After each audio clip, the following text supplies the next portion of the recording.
ये कहानी है भावना की, जो एक छोटे शहर की संस्कारी बहू थी। उसके ससुराल में सब कुछ ठीक ठाक चल रहा था। पति राकेश, सास ससुर और एक छोटा देवर अमित रहता था। लेकिन जब राकेश बाहर नौकरी के लिए चला गया, तब उसका ही छोटा भाई यानी भावना का छोटा देवर अपने ही भाभी पर उसकी नीयत खराब हो जाती है, और जिसके चलते भावना के जीवन में एक ऐसा मोड़ आता है जो उसे झकझोर कर रख देता है और उसकी पूरी जिंदगी को बदल देता है। बड़ी ही दिलचस्प यह कहानी है। तो कहानी को स्टार्ट करने से पहले आपसे एक छोटा सा रिक्वेस्ट कि चैनल को ज़्यादा से ज़्यादा सब्सक्राइब कर लीजिए और इस वीडियो को ज़्यादा से ज़्यादा शेयर कर दीजिए ताकि मेरा हौसला बढ़ता रहे। राकेश जब नौकरी के सिलसिले में एक साल के लिए विदेश चला गया था, तब घर की जिम्मेदारी भावना के कंधों पर थी। पूरे घर की देख रेख, जो भी नाते रिश्तेदार जो भी घर पर आते थे, सभी की जिम्मेदारियां भावना के ऊपर आ चुकी थी।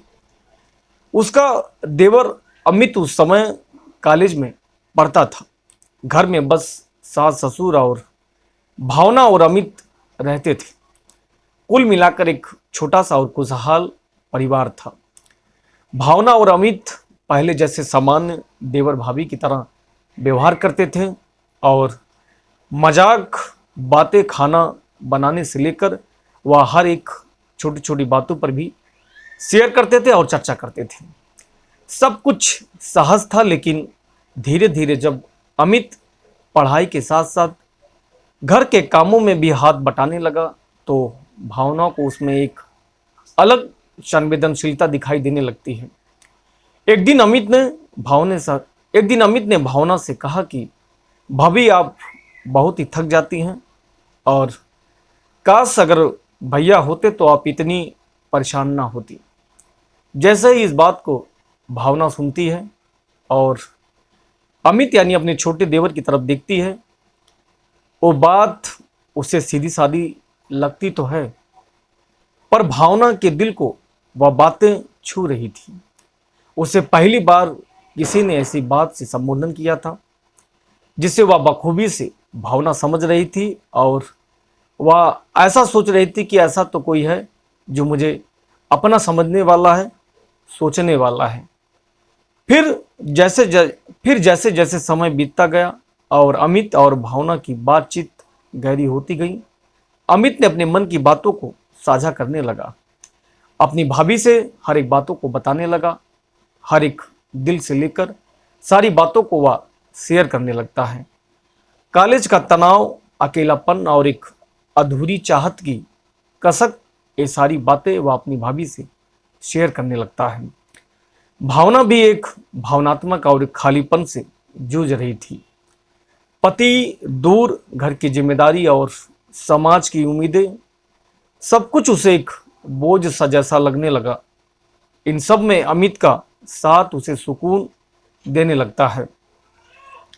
वह अमित के साथ उसको बड़ा सुकून मिलता था और उसका बड़ा अच्छा टाइम पास हो रहा था। लेकिन एक दिन अमित ने भावना से कह दिया कि भाभी, मैं आपको सिर्फ एक भाभी नहीं, एक साथी की तरह आपको महसूस करने लगा हूँ। जैसे ही इस बात को भावना सुनती है, भावना सन्न रह जाती है, अवाक रह जाती है और भावुक हो जाती है। उसे लगा कि जो रिश्ता इतना पवित्र था, जिसमें इतनी समझदारियां थीं, संस्कार था, मर्यादा था, प्रेम था, उसमें कहीं ऐसा तो नहीं कि जो सीमाएं लांघने की कोशिश की जा रही है। ऐसी तमाम प्रकार की बातें भावना सोचने लगती है अपने देवर यानी अमित की बातों पर। उसे मन ही मन अब डर लगने लगा था। उस रात भावना बहुत रोई और उसे समझ नहीं आ रहा था कि आखिर वो करे तो क्या करे। आखिर सोचने पर कहीं ना कहीं उसके दिल में इस बात का ख्याल आता है और वह उस रास्ते से निकलने का रास्ता ढूंढ लेती है।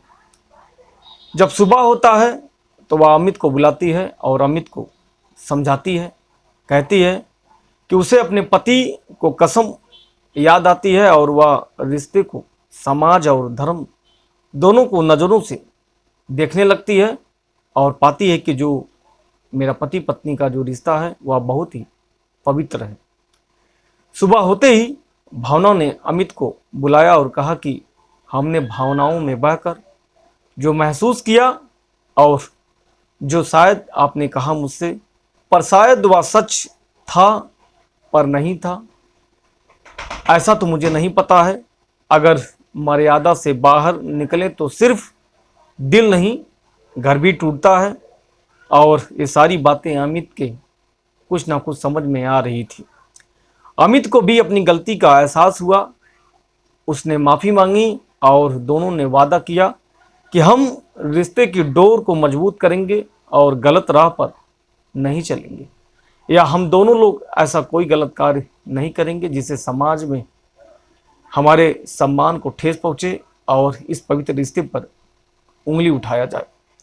ये कहानी हमें सिखाती है कि भावनाएं भले ही सच्ची हों, लेकिन हर रिश्ते का एक अपना मर्यादा होता है। जिस मर्यादे में रिश्ता को बांधा जाता है। अगर भावनाओं को सही दिशा दी जाए तो रिश्ते बिगड़ने की बजाय और मजबूत होते हैं। यही प्यार का वो अटूट बंधन होता है और पति पत्नी का एक प्रेम होता है, विश्वास होता है, जो या समाज में या दर्शाता है जो प्रेम और मोहब्बत की जिसे मिसाल दी जाती है। ये कहानी आपको कैसी लगी? ज़्यादा से ज़्यादा इस वीडियो को शेयर करें और इस चैनल को ज़्यादा से ज़्यादा सब्सक्राइब करके अपना ढेर सारा प्यार दें। फिर मिलते हैं नेक्स्ट कहानी में, तब तक के लिए जय हिंद, जय भारत।